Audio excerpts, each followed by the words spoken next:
Good morning. This is the regularly scheduled meeting of the Board of Fire Commissioners. Date is Tuesday, March 19th. It's about 9:05. Let the record reflect Commissioners Ibata, Glacier, Hada, Nimberg, and Woods Grant present, and we have a quorum. Madam President. Thank you. Flag salute and Ms. Hans. I pledge allegiance to the flag of the United States of America and to the republic for which it stands, one nation, under God, indivisible, with liberty and justice for all. Please join me in a moment of silence in honor of past and present members of the Los Angeles Fire Department who devoted their lives to the protection of our community. Thank you. Thank you. So let's begin with Commissioner comments. You want to talk about you go ahead, Doctor. Okay. So I attended the Firefighter of the Year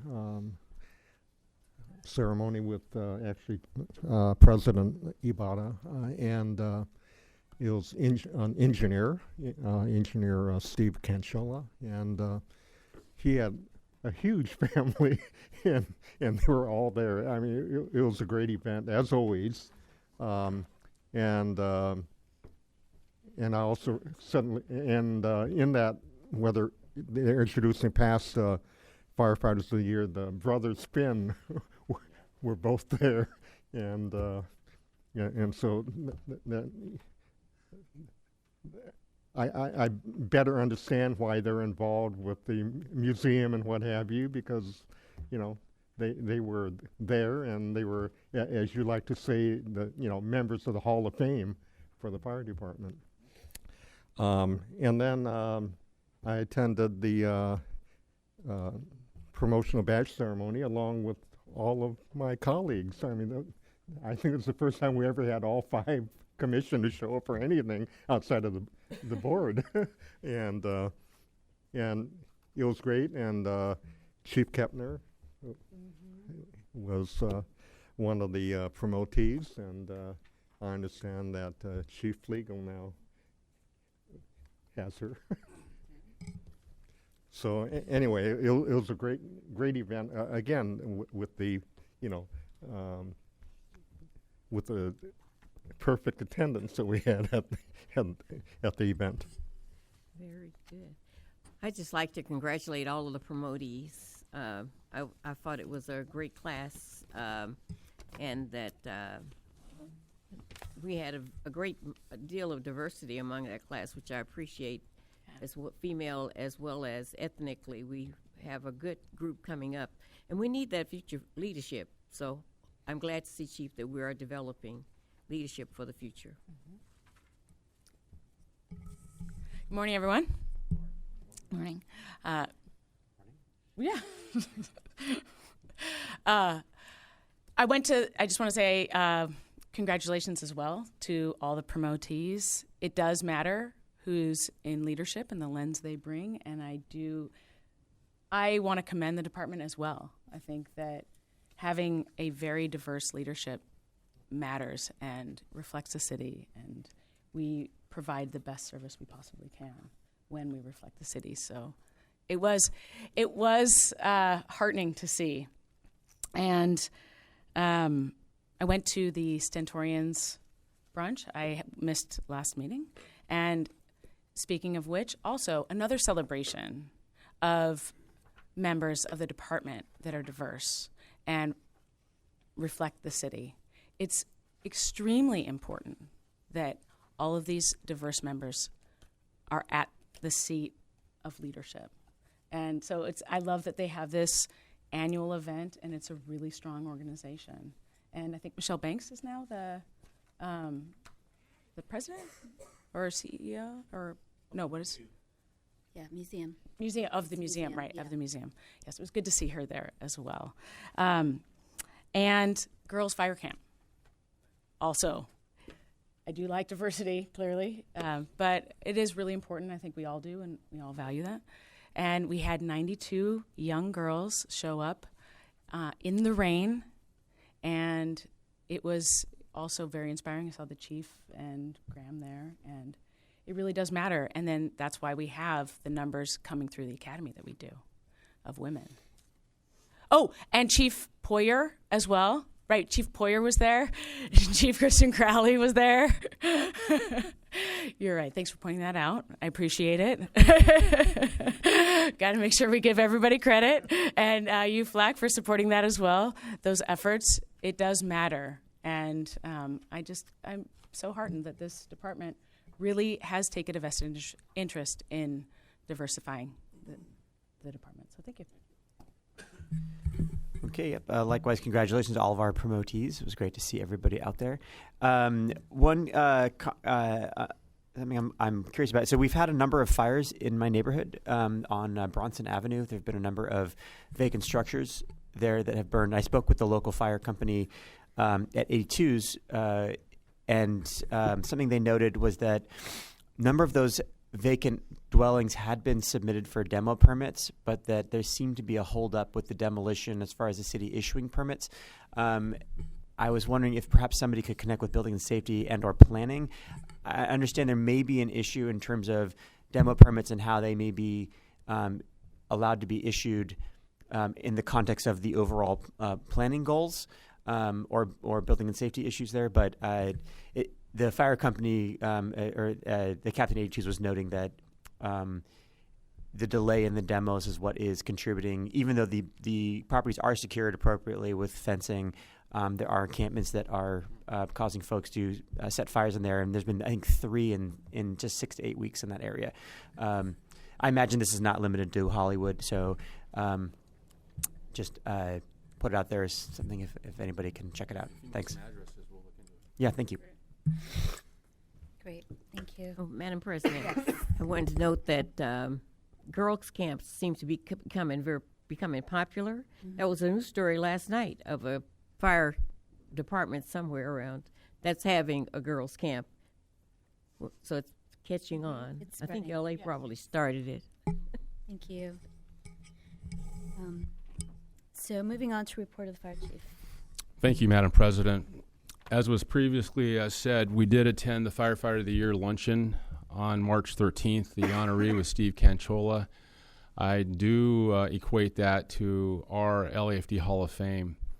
Steve Canchola, I worked with him at 66's for a few years, and he worked there for 23 years. And then he did an additional 7 or 8 years out in the valley on top of the 7 years as a firefighter. He had 38 years on the department. And he was a consummate professional. His apparatus, one of them went to the museum. It was such a showpiece. He was a tireless worker, and I got the opportunity to sit to his next to his wife, and she gave me an earful about how qualified their son was because he's in the process.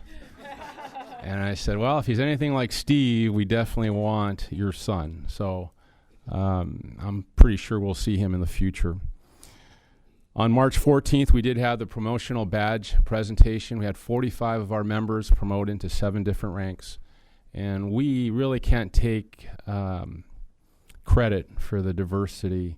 That was our predecessors. The diversity that was created going way back to the consent decree allowed us to be where we're at, because once the promotional list comes out, it's pretty much by the list from number 1 all the way down. So because we were set up with diversity way back when, we're seeing the fruits of that right now. The talking to all the stakeholder groups, the women in the fire service, the Centurions, Los Bomberos, UFLAC, we all agree on one thing. We're not going to lower standards. We're going to find people that meet our standards. That is the best way to go. It's best for the firefighter, probationary firefighter, and it's the best way for us to go.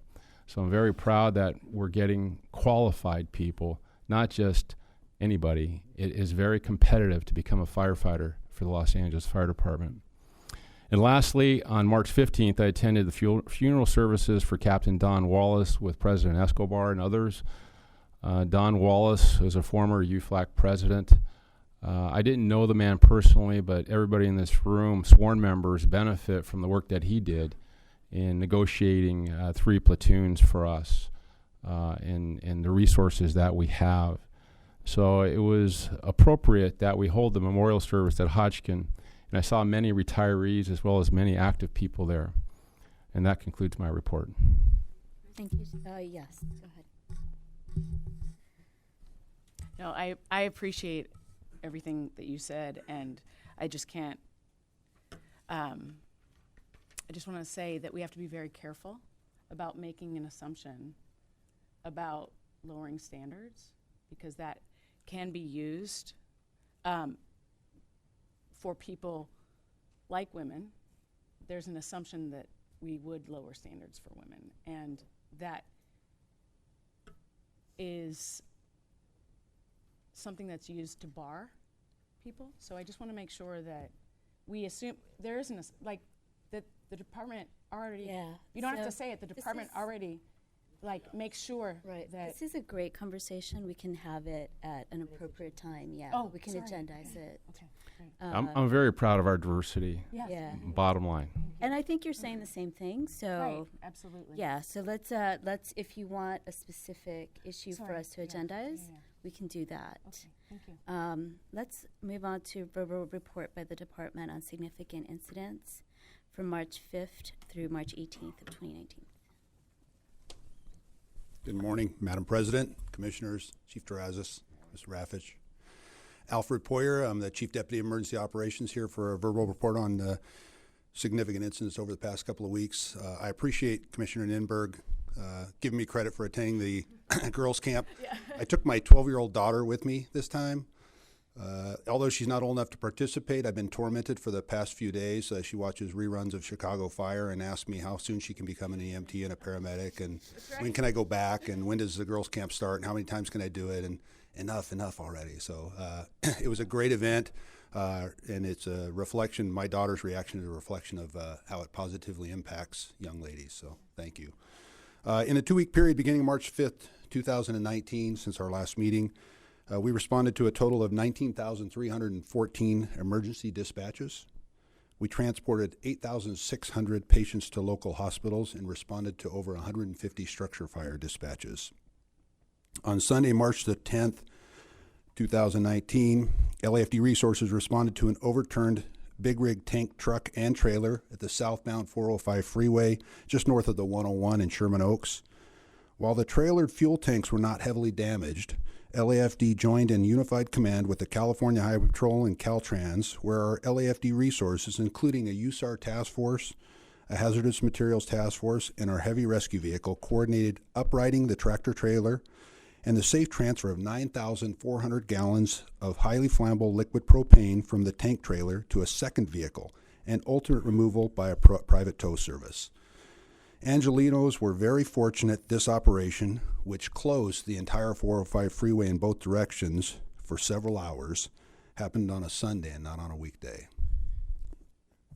Just after midnight on Monday, March the 18th, LAFD Valley Bureau Resources in Battalion 12 responded to the Pacoima Wash, where a 21-year-old male and his 18-year-old companion had, underestimating the water flow, entered the wash near the Foothill Boulevard, where they were quickly swept miles downriver at approximately 20 miles an hour. Fortunately, one patient was able to call 911 from in the water and spoke with our dispatchers while moving downriver. Both patients grasped onto the wall right before passing underneath Telfair Avenue, where we located them. They were found scared, but stationary when units arrived. Our firefighters quickly deployed the aerial ladder, and with a firefighter dangling from a harness off the end of the ladder, we were able to extricate both patients from the river within 15 minutes of resources getting on scene. This event had a positive outcome as both patients were treated and transported to a local hospital with no significant injuries. We've seen the weather change significantly in the past 2 weeks, and while we may see some drizzle and rain again tomorrow, the warm weather has noticeably increased our call volume. I mentioned the number of people that we've taken to the hospital over the past 2 weeks, but I want to highlight yesterday. We transported 690 patients to local hospitals yesterday, and that's reflected as more than a 14% increase citywide over our average from last year.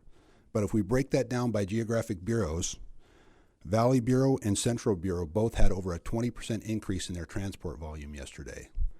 And I point this out because it further validates our pursuit of additional BLS transport resources in the Valley and in Central Bureau.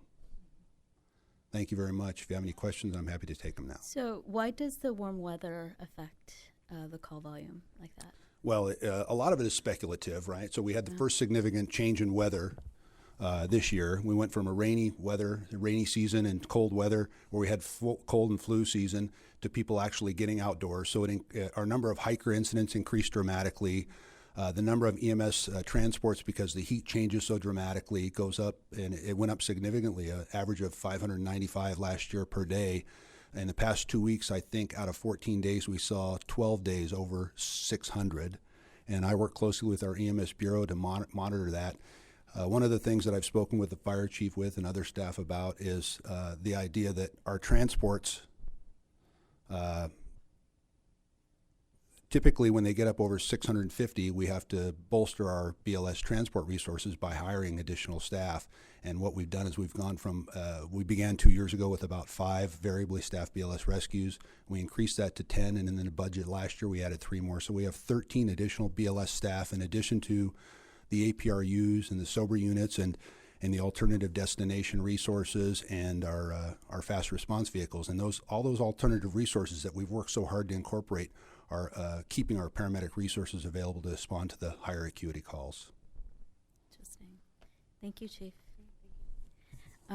Moving on to verbal report by the medical director for the same time period.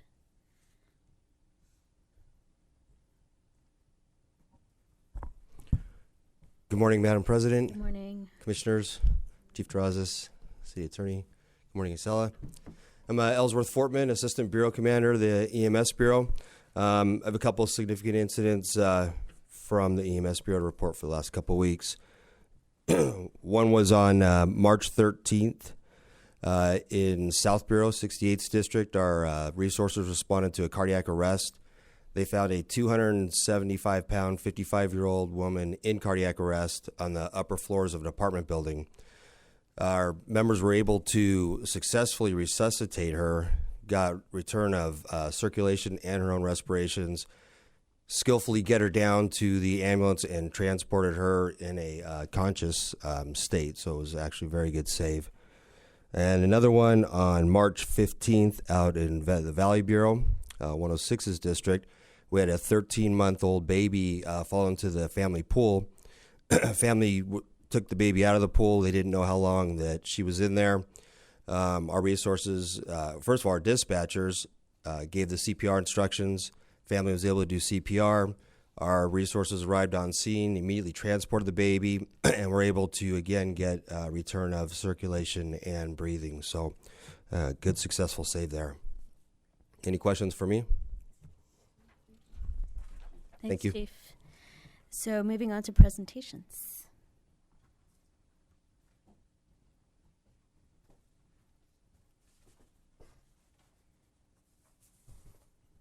Madam President, honorable members of this board, Good Chief morning. Terrazas, Ms. Ratfish, Ms. Iniguez, and everyone in attendance, good morning. I'm firefighter David Ortiz, PIO for the Community Service Unit. Today, I'd like to recognize the excellent work our members do every day, but one group in particular.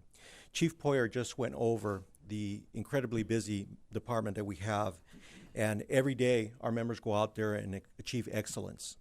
Today, we're going to acknowledge firefighters that not only are they known for their bravery and problem-solving skills, but they're expected to deal with all types of emergencies and disasters at unexpected times. Sometimes they encounter emergencies while traveling to and from their fire station. On a Thanksgiving Day in 2018, an LAFD fire paramedic ambulance had transported an elderly woman to a local hospital. Coincidentally, this hospital was undergoing a remodel when suddenly, while getting ready for their next emergency dispatch, these firefighter paramedics came upon an emergency inside the very emergency room they were at. A construction worker was working in a concealed attic space above them when he was suddenly electrocuted. One of the paramedic team members, without hesitation, made a quick assessment of his own personal safety, went up into the attic space to find a worker in cardiac arrest. At great risk to himself, he crawled up and lowered that worker down to a waiting ER team that quickly began to work on him and resuscitate him.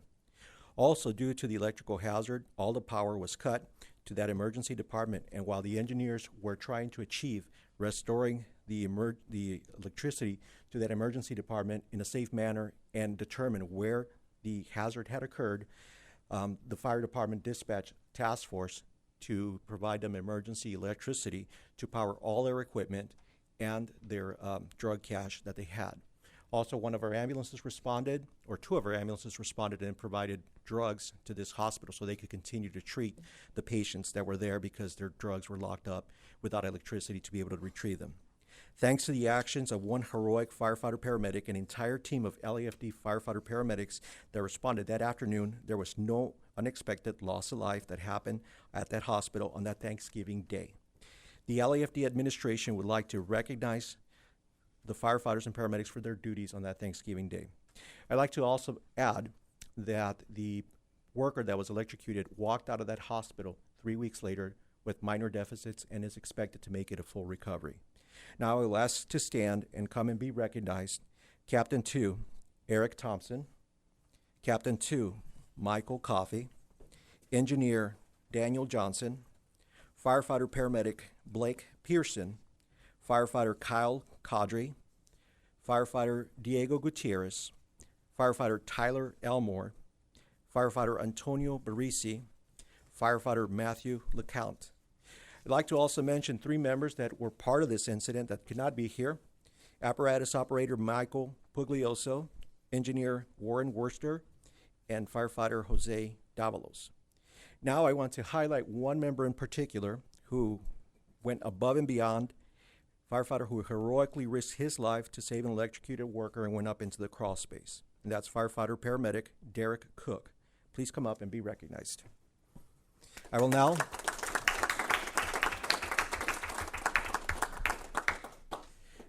read the certificate the department is presenting to all these members. In recognition and sincere gratitude for your heroic courage, diligent efforts, personal initiative, and expedient assistance which directly resulted in saving the life of an electrocuted man inside a Los Angeles hospital emergency room on November 22, 2018, the Los Angeles Fire Department commends you for your extraordinary life-saving efforts to a citizen of the city of Los Angeles, presented this 19th day of March 2019, Ralph M. Terrazas, Fire Chief.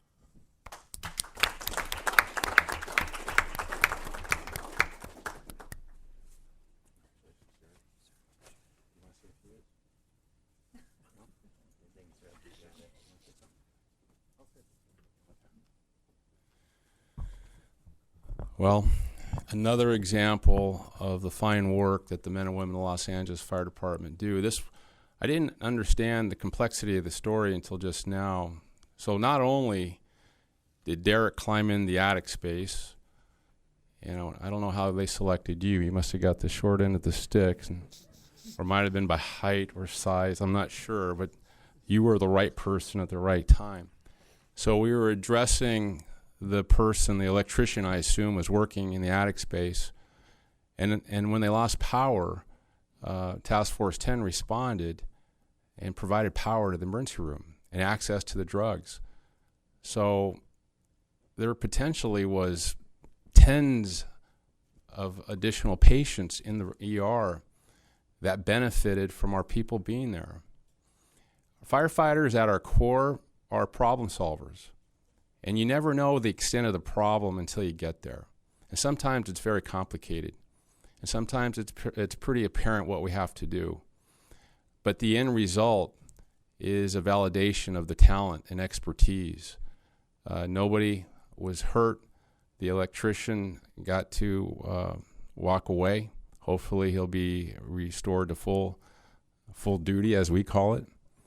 So I'm tremendously proud of the group behind me, and I'd like to turn over the mic to Derek for a few words. Actually, I don't want to turn it over to Derek. He declined that offer.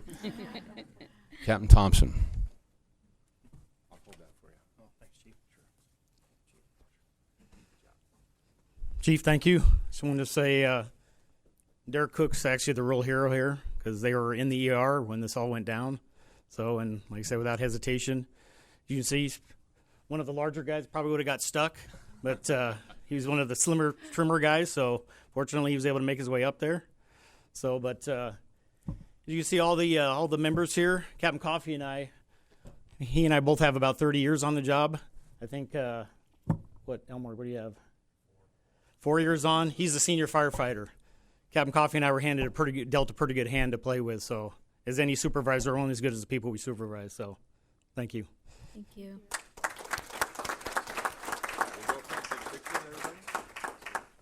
We're going to invite all the members up here for some pictures.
That's Andrew. Come on. You always go for a meal. I don't know what's happening. He said he invited us all to Station 10 for a meal. Could go together. Yes. 10's busy. Yes. It's crazy.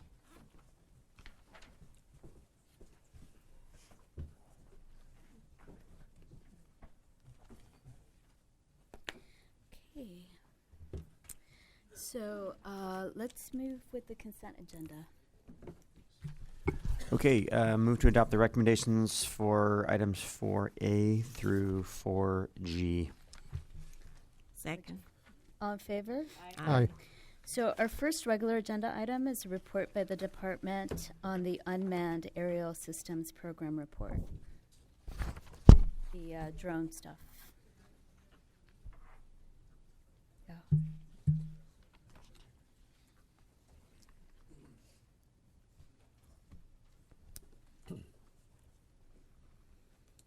Forgive me.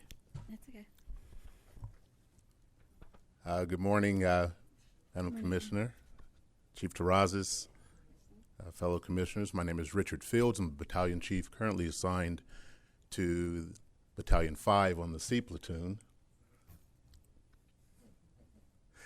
And since 2015 and the inception of the LAFD UAS program, I've been the program coordinator.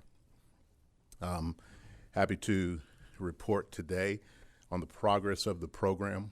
One thing I'd like to highlight is the collaboration and cooperation of First Chief Terrazas and the support of the program since we began, unwavering, as well as Chief Poyer, Chief Mathis, and of course I'd like to specifically mention Chief Hogan, and in looking for ways to use the program to highlight the capabilities of the UAS program. We would not be here today if it wasn't for the constant support of the administration. And then lastly, President Ibarra, I have to mention our process in coming up with our policy, the recommendations of reaching out to the ACLU have become literally a national standard on how to develop a solid program. We are mentioned in literature, we're mentioned in conferences, we are mentioned across the city family as well as the outside agencies.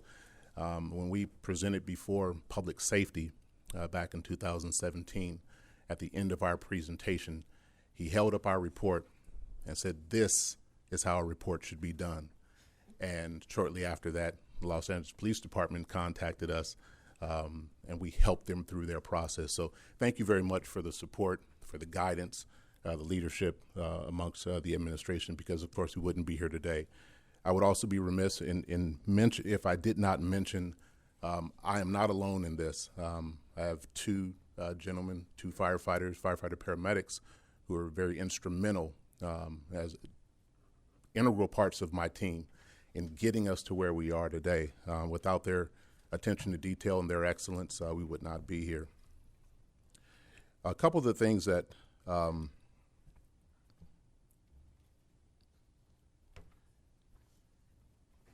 that we have in the program, and just want to highlight a couple things. If you remember back in 2017, it was around October, is when we got final approval from the commission to move forward.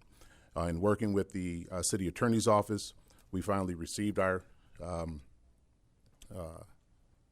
authorization letter. We submitted to the FAA, and in end of 2017, we received our first certificate of authorization to operate small UAS. Our first official mission was at the Skirball Fire, where we flew several missions, several flights to provide not only the incident commanders, but also the elected with specific information on damage assessment. We eventually used our infrared cameras to look at hotspots, and in fact, we actually saved the incident a significant amount of time and deployment resource because we were able to give the incident commander real-time information, the challenges that they were dealing with, and it allowed them to shorten the time of the evacuations, so on.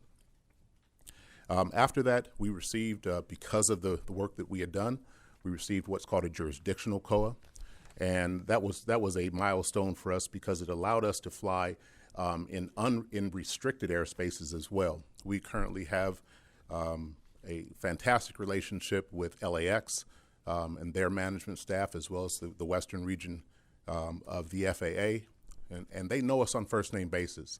And when people ask about process and procedure, we're one of the organizations that they point to and how to do it correctly. We contact them on a regular basis. We consult with them.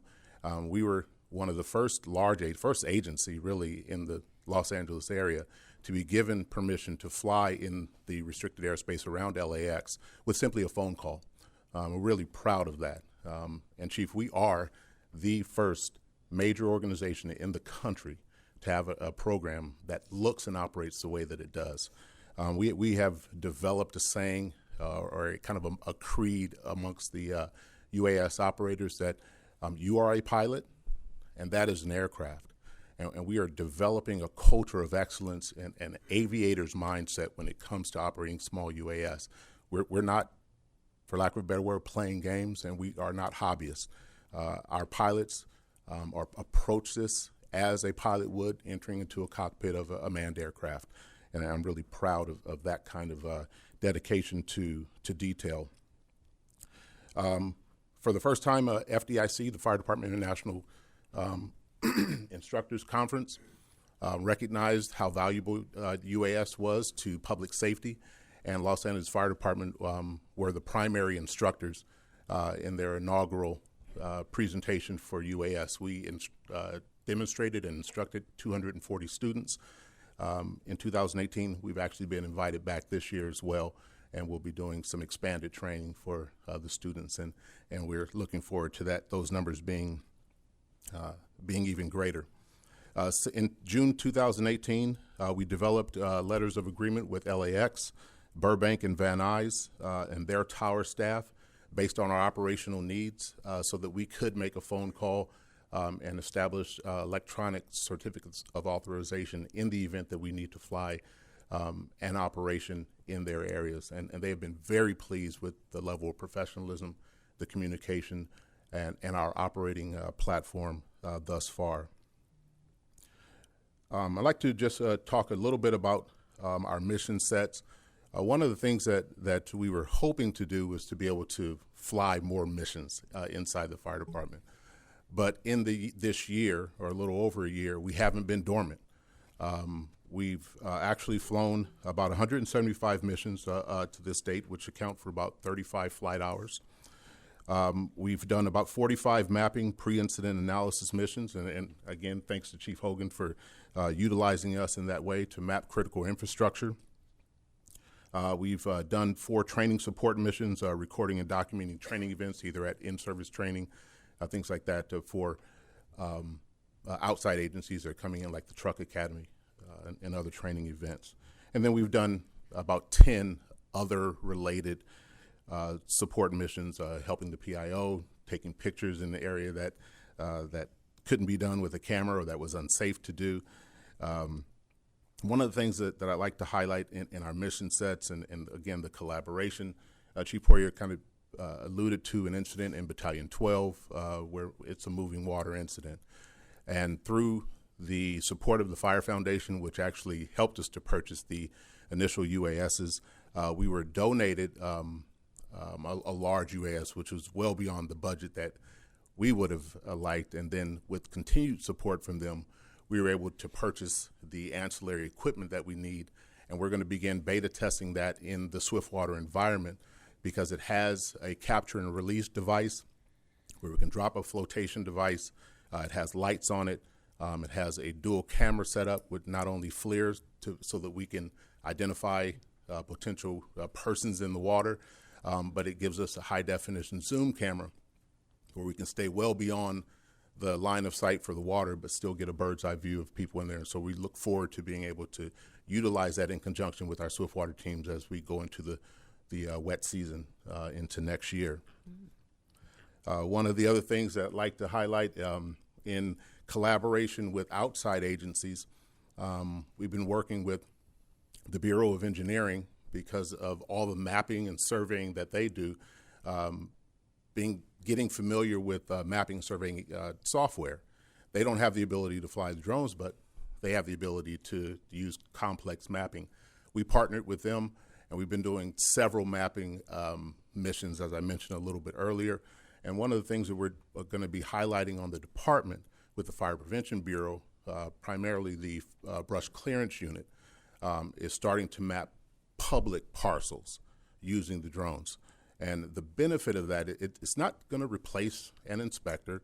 It's not going to necessarily shorten the work time, but the work product is going to be excellent beyond anything that we were able to do standing on the ground or even from a stationary object from the air. So we're really looking forward to being able to showcase and to prove the concept that we've put forward.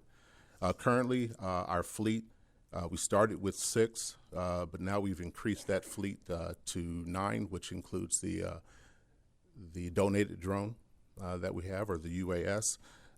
And under the direction of Chief Terrazas and the administration, our next goal is to start to integrate that into our specialized resources, and we look to expand that fleet.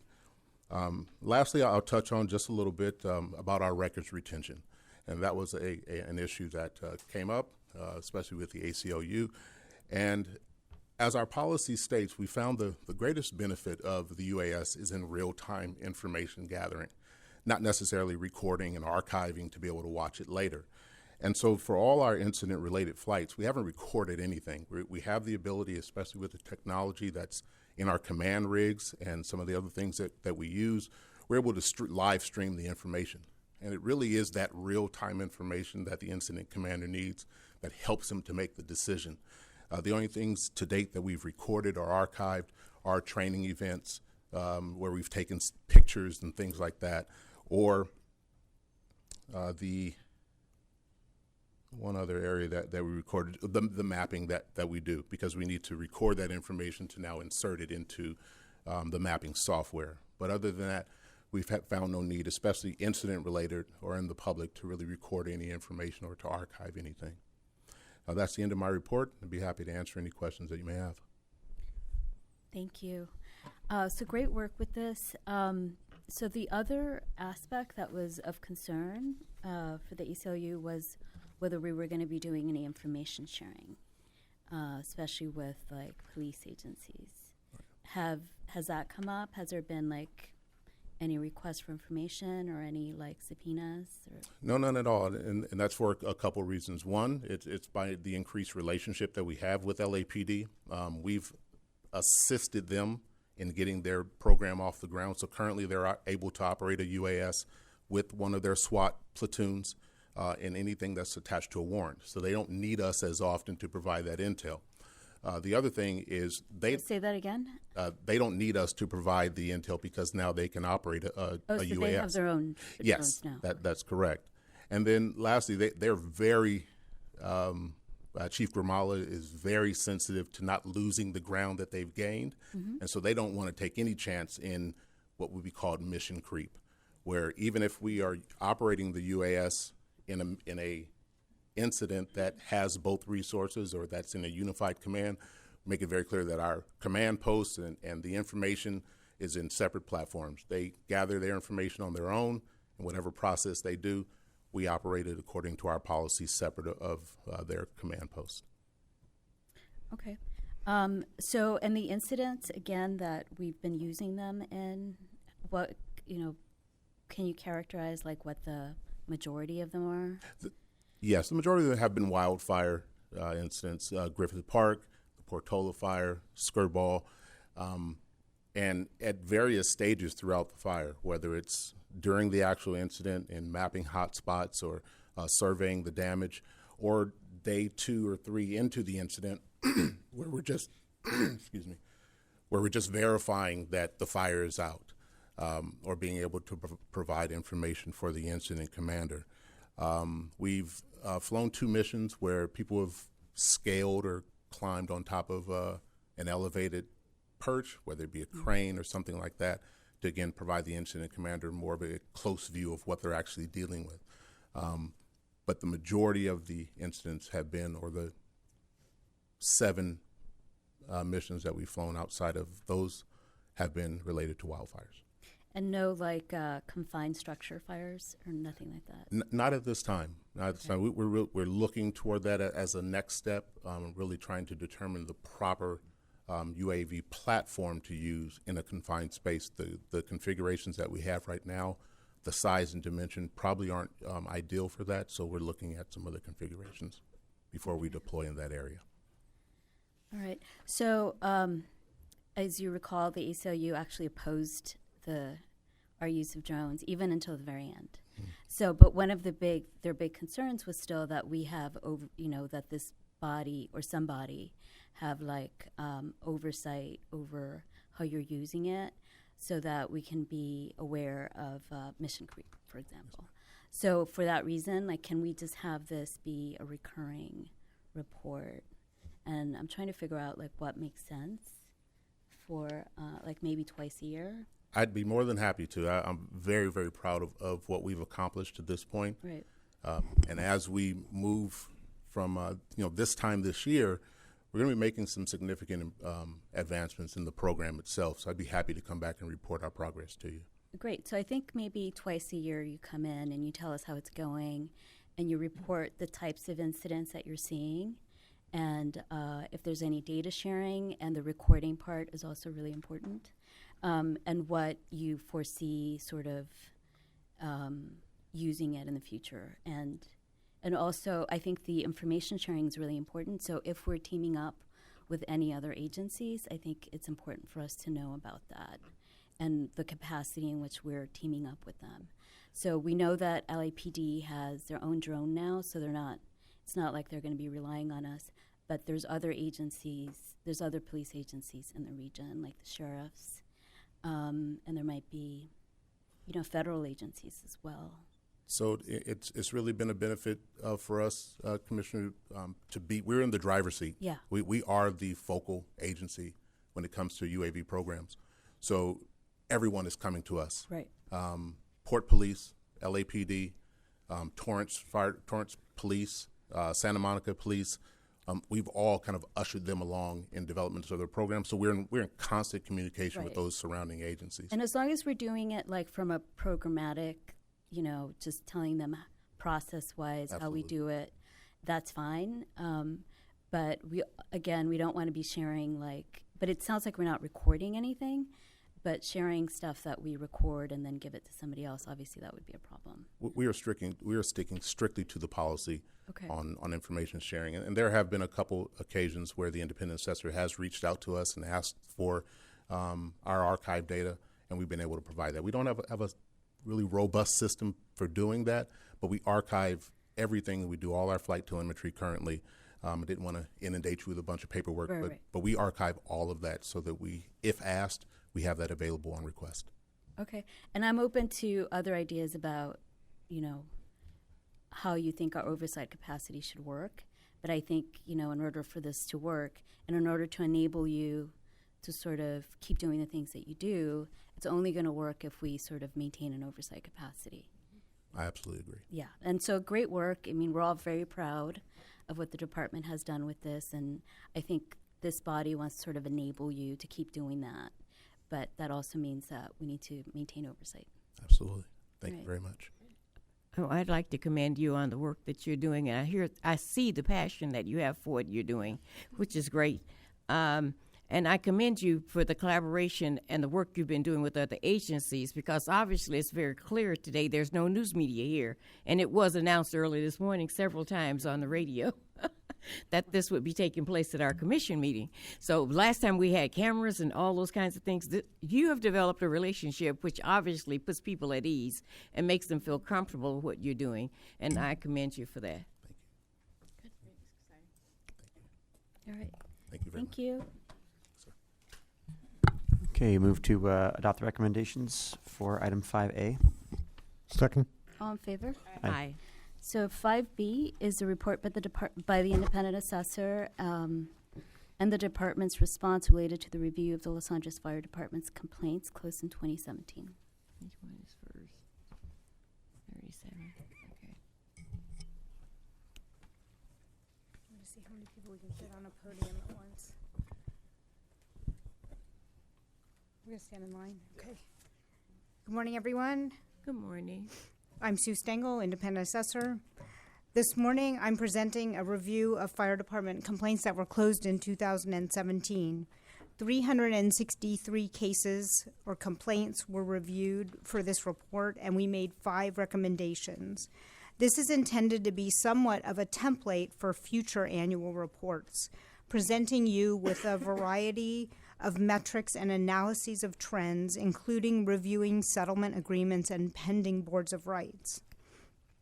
You would be correct if you're thinking that it took a very long time to bring this audit to you. However, as you can see from the department's report, the new policies were written this year and others are still being drafted. There were 2 main reasons why this report took so long to bring to the commission. First, the limitations and inconsistencies in the complaint tracking system required my office to inspect and analyze each individual entry in CTS and manually create our own spreadsheet from which to gather information and statistics rather than just run reports using the system's reporting functions. Second, we had very robust and productive discussions with the department about the issues and trends brought to light by the data. Ultimately, it was important to both entities to demonstrate that the recommendations and resolutions were the result of our collaborative efforts, and we wanted to present to the commission simultaneously. The fire chief and I are confident in representing that this is the first time the independent assessor is bringing an audit to commission, and the department is bringing the implementation of the audit recommendations to commission at the same time, a milestone we hope will be replicated in the future. I'm happy to answer any questions or wait for the department to present before either of us answer questions. Yeah, let's have the department, then we can do both. Good morning, President Ybarra, Commissioners, Chief Terrazas, City Attorney Acelia, Stephen Gutierrez, Assistant Chief, Professional Standards Division. Before you, you have a board report number 19031, which is the department response, which Cynthia Hernandez, Chief Special Investigator at Professional Standards Division, will be going through the actual recommendations in which the department concurs. What I'd like to do is just take a moment and thank the Office of the Independent Assessor and Sue Stengel in particular in working through this process. It was rather lengthy, well over 300 plus cases that were analyzed. And out of it, I looked at it as a problem slash solution analysis, which the department had hands-on in looking at it and was able to develop really internal policies and solutions that we're very thankful that she brought forward. Her efforts in analyzing things and identifying issues for the future of the department, I believe, makes us better at what we do, actually helps us in being consistent and more accurate in what we do at Professional Standards Division. So with that, I'll give you Cynthia Hernandez. Good morning. The following is a summary of the response. The following is a summary of the department's response to the independent assessor's 5 recommendations. As noted earlier by the chief, the department concurred with all 5 recommendations. Number 1, the independent assessor recommended the department draft an internal policy that provides a criteria for determining sensitive cases. Along with the independent assessor and in consultation with the city attorney's office, the department is finalizing that policy. Number 2, the independent assessor recommended the department implement a new case management system or upgrade the current system. And in the meantime, develop procedures that bring uniformity and consistency to the system. The department has met with the Technology Bureau and has made modifications or recommendations to make modifications to the system that exists now. Also, the department has implemented policies that aim to ensure uniformity in how complaints are categorized. And we can go into detail about that later. Recommendation number 3. The independent assessor recommended the department draft a procedure for categorizing EEO complaints. The department has done that. The policy currently is consistent with... My paramedics, we got a whole lot of them in the room. I don't think she is. Yeah. I think you should.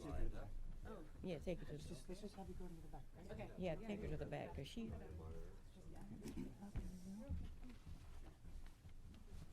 don't think she. Yeah, I noticed I was in there. So yeah, I think she because all of.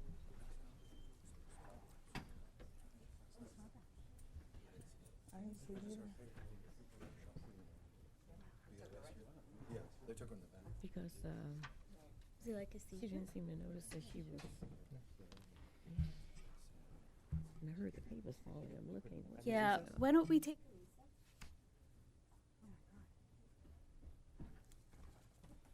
Oh, I need some water.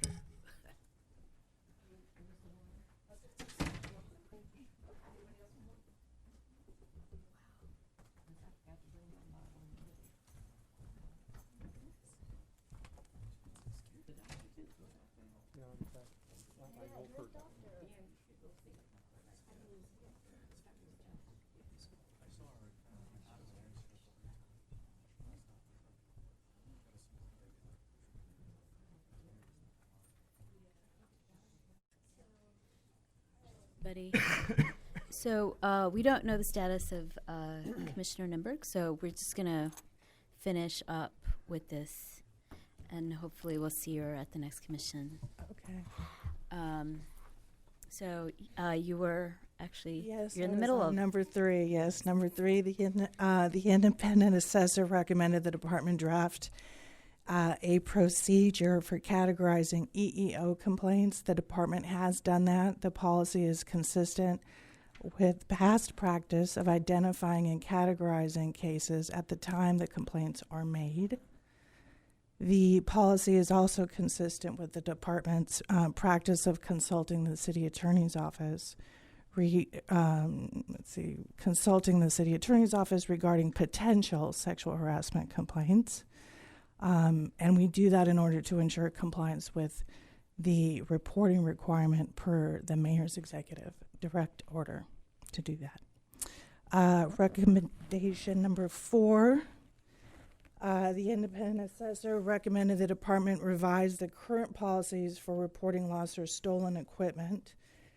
Those policies have been drafted and are pending final approval by department stakeholders and the city attorney's office.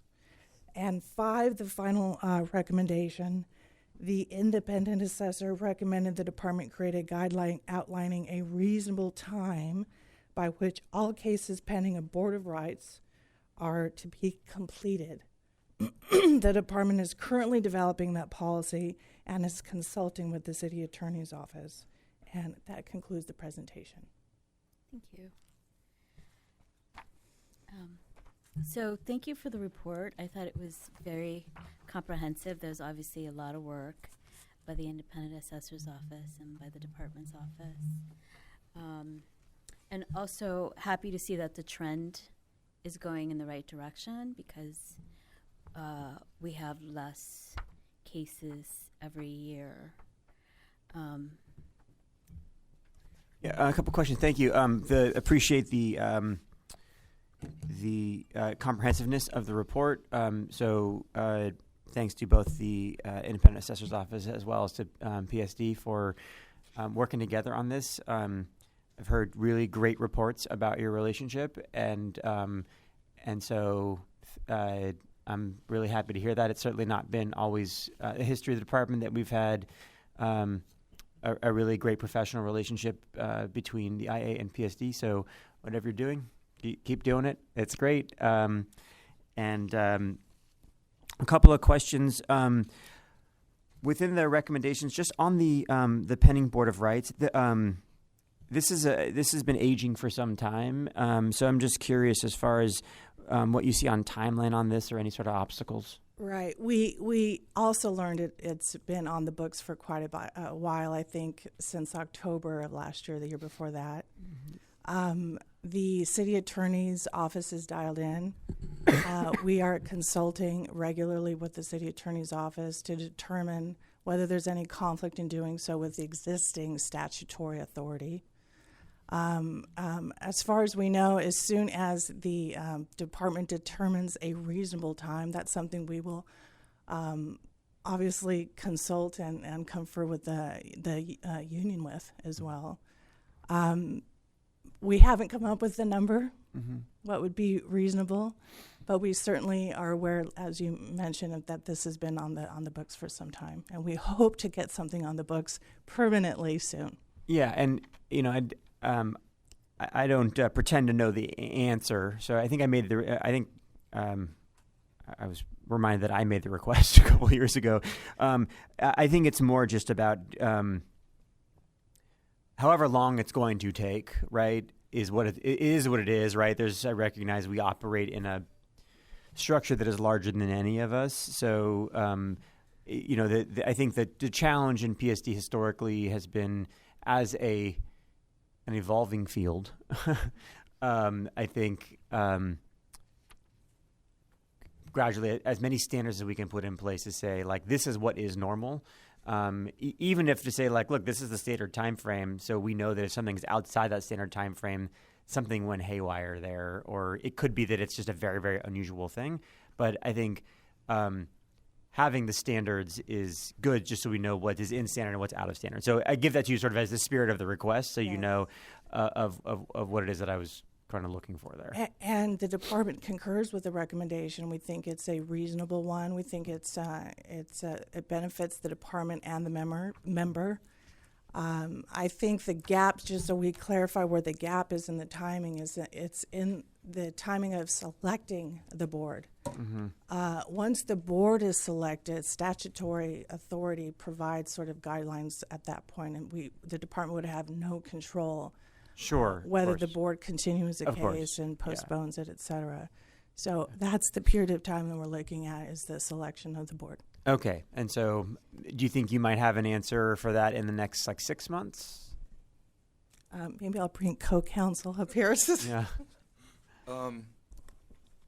I'd like to say, well, first of all, the department does concur with it. I think we recognize, since I've been there, and looking at and examining past or pending boards and some of the nuances that went in and around them. So Once we will reach out to UFLAC, we'll sit and meet and confer on this and actually develop what is a reasonable, both for the department and the member, because it's to put just an arbitrary timeline out there without really reflecting on all the different things is we don't want to put something out where it put the department behind in a corner at some point, and also allow the member, because these things if the member opts for a board, there's things that go in it that maybe can be evaluated at some point. If that timeline is too condensed, then there's not enough time to actually reflect on the case and examine it.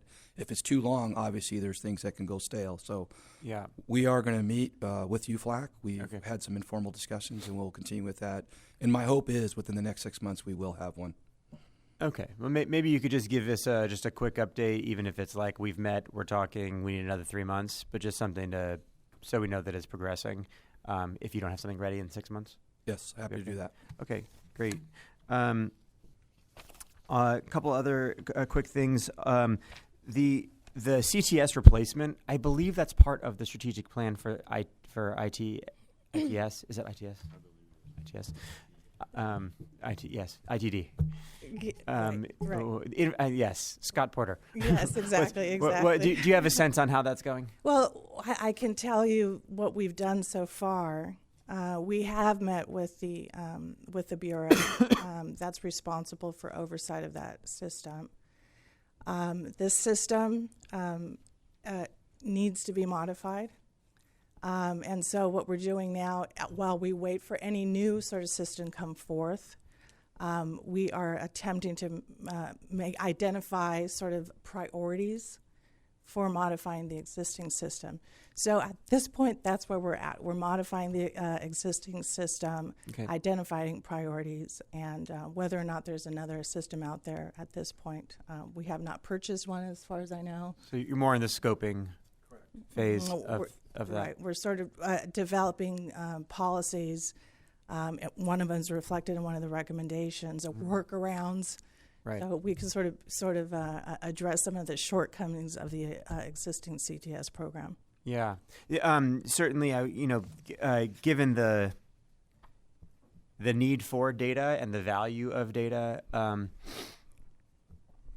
something to maybe talk about is we use Power BI within the department, is my understanding, and an integration into Power BI.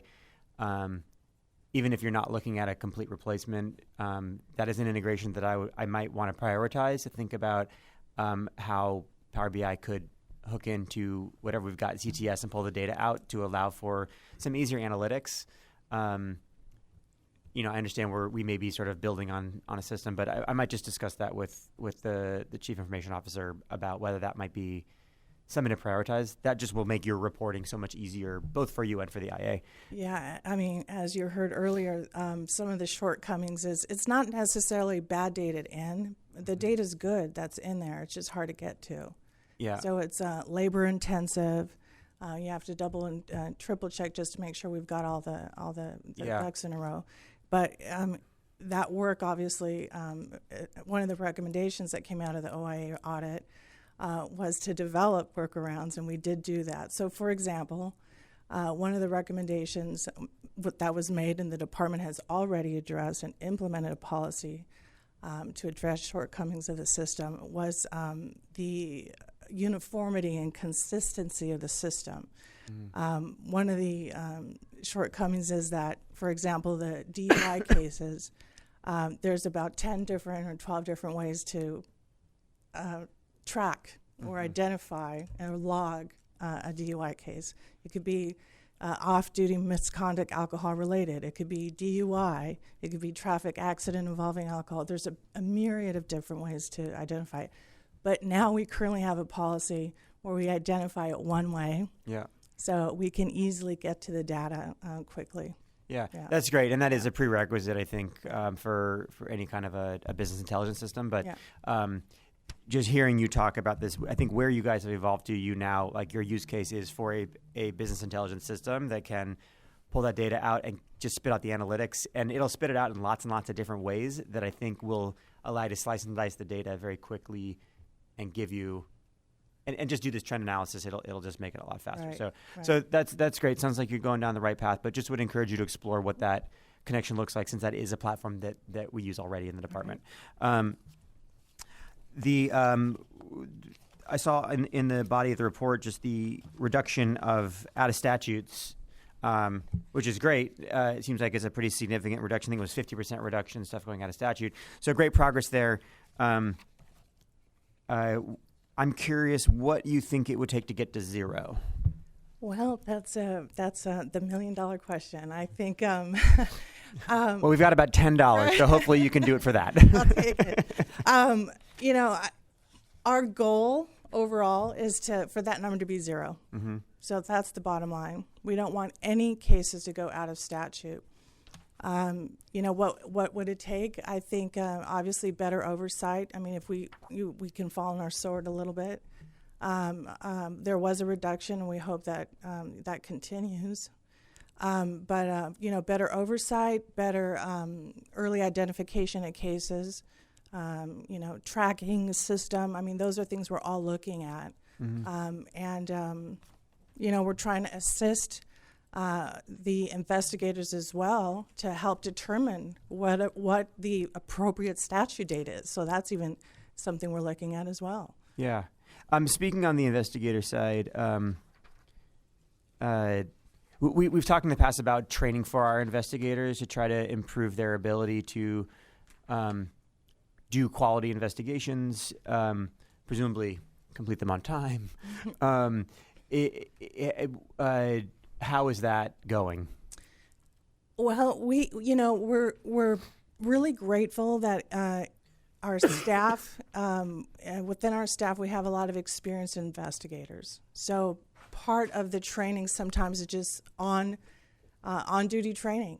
So we're pairing up our most experienced investigators that came from law enforcement, for example, background or ethics commission, and pairing them with people who have less experience.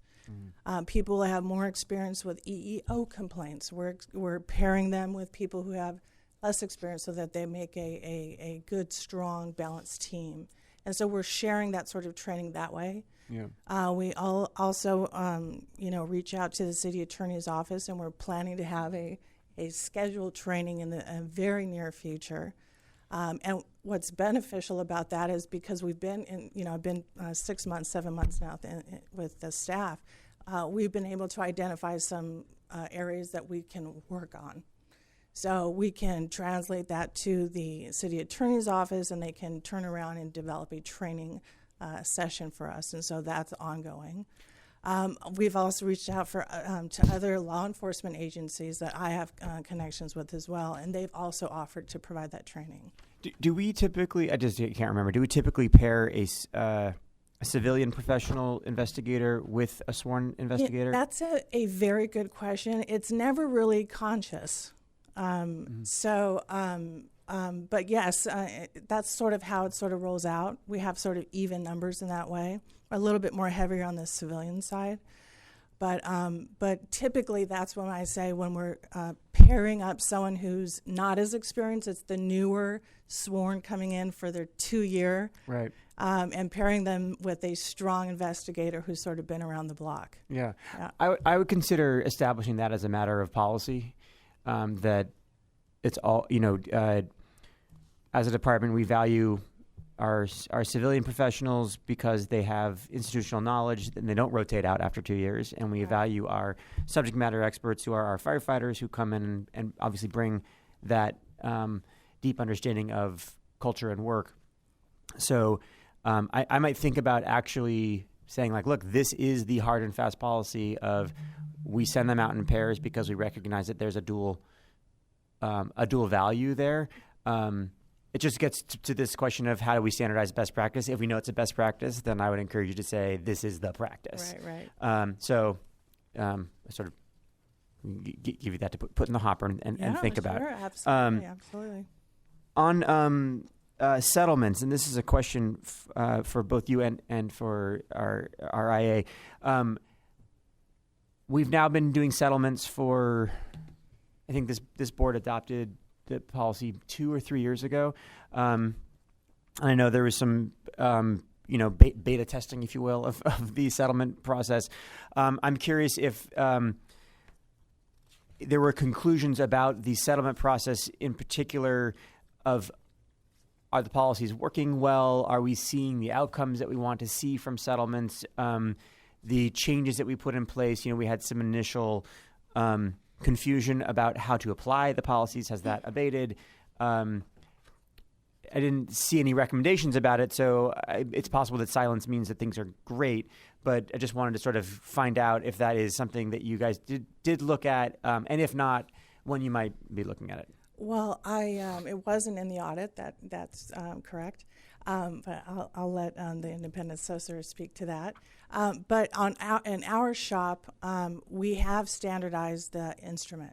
So the instrument it doesn't deviate at all from the one that we've been told from the city attorney's office is going to work in all situations. Very good. So that has been standardized. We have that in-house, and that's the one that we use. The current process or procedure regarding the settlements, it's a post-investigation settlement policy. So all settlements to date have been constructed at the end of an administrative review and disciplinary process. Yeah, so this may be more of a question for Ms. Stengel, which is what is the best mechanism for us to look at the body of settlements and try to say, the intended effect was we wanted to correct behavior and then not see repeats of it. And so I'm curious if we have enough data at this point to be able to look at the body of settlements and say, one, that the policies are being applied as intended, and two, that with the application of the classes that we're doing, people are actually following the rules of the settlement, and three, are we seeing any repeat offenses from people who have gone through the settlements, which might suggest that the process is working as intended. And that may not have been in the scope of this particular report. So just thoughts? So I believe that the commission heard the settlement agreement issue in June of 2017 or thereabouts. Okay. And so this report really looked at sort of the first set of settlement agreements. And when we start the 2018 settlements, which we're just about to delve into, we're going to have a larger body of work to look at. Okay. And so I think that's going to give us a better idea of recidivism rates, for lack of a better term, and we'll start looking at that in the very near future. Okay. So we're going to have a little bit more data to work with. Great. And we should be presenting that to you hopefully sooner than this data came to you. And yes, we will be looking at more issues with the 2018 settlement agreements than we did with this. Okay. And I think that for right now, there are, I think, more settlement agreements than from 2017, just anecdotally. And we'll look at how many people actually did their classes. I think, is it safe to say that everybody's pretty much doing their classes? And all those issues will come into play. The template is set, as Ms. Hernandez said, and we're moving forward. Okay, that's great. I know you're always keeping an eye on the settlements, and that's great. I think actually the recidivism is actually a really interesting outcome for us to be looking at. Now that you bring it up, just to see, if I don't know what ability we have to look backwards on that, but definitely keeping an eye on that of people that are going through that to see, are we having, because ultimately, right, that's the goal we're after, is this question of, does the activity of PSD have the effects that we want? One is we want people not to reoffend. Two is we want people to be discouraged from doing it in the first place, right? It's just a nuance to your future analyses to kind of be thinking about not only the questions that you answered here, which are really good questions that you answered here, of how is the operation of PSD, is it working as intended, and what are we seeing, but also, are we having the intended impact of preventing recurrence and that kind of thing. So that's a more of a future state, something to think about. Not a criticism of what you presented here, which is very comprehensive. Last thing is just there was a recent case that did get some news, which was a rather high-profile case involving both a criminal act and the individual who remained on the job. Afterwards, I'm curious if that is something we could get more of a briefing on in a closed session to understand how that case happened or what happened there. Or that would have to be an open session. Is it litigation? No, it was a board, and then my question is, how did we end up with the result? If it's the one that I'm thinking about, there was civil litigation. If it's pending civil litigation, then you can get a closed session briefing from the city attorney's office. If it's simply just a disciplinary matter, Yeah. then that's most likely not suitable. Okay. I'll talk to you more about it offline, and then we can see. But I'm just curious to understand. I think it might be instructive for the board to understand how that happened, how the outcome was, why the outcome was what it was. Understanding we're not going to relitigate the case, but he's beyond right. So not now, but it is related to how PSD does its work and that process. So perhaps that's something we can come back to. So I'll try to understand a little bit better about the best way for us to hear that as a commission. But otherwise, it seems like we're going in a good direction here, and thank you for your work. So just one thing for me is I'm wondering if, because the biggest category is sustained but non-punitive, so I'm wondering if we have to, and this is just for the department and the independent assessor to think about, is whether they should even be in PSD. If, we're going to be investigating things that even if they get sustained, we're not going to punish. Maybe it's their training issues, and we kind of need to think about how to calibrate it because it also helps the workload, and it means that more serious actions get more resources, and we just get better at what we do. Like, it's not like there's a lot of fire departments that have a sophisticated PSD thing, so you kind of are in uncharted territory, so you kind of have the potential to sort of shape what it should look like. And maybe we're not quite at the place where we need to be, so we kind of need to think about how we categorize cases and whether we send them to Professional Standards Division at all.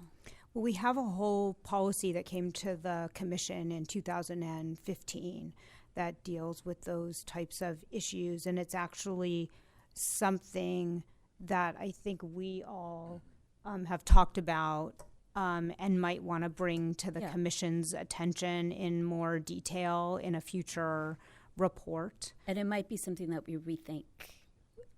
Yes, after we maybe look at some more in-depth statistics and cases that deal with it. If that's something that you're interested in looking at in the future. All right. I just wanted to touch on two things. First of all, I neglected in my remarks to thank the department. I did it in my report because I think our collaborations also made our office better moving forward. And second of all, I wanted to indicate that we are also involved in the discussions related to CTS and what's going on for the future of whatever software the department uses. Great. Thank you. I'd like to thank the independent assessor for her very detailed report. Yes, thank you. And all the work that you're doing there. Okay, I move to adopt the recommendation for item 5B. Second. On favor? Aye. Aye. And we don't have any public comments today, so we can Move to adjourn. All in favor? Aye.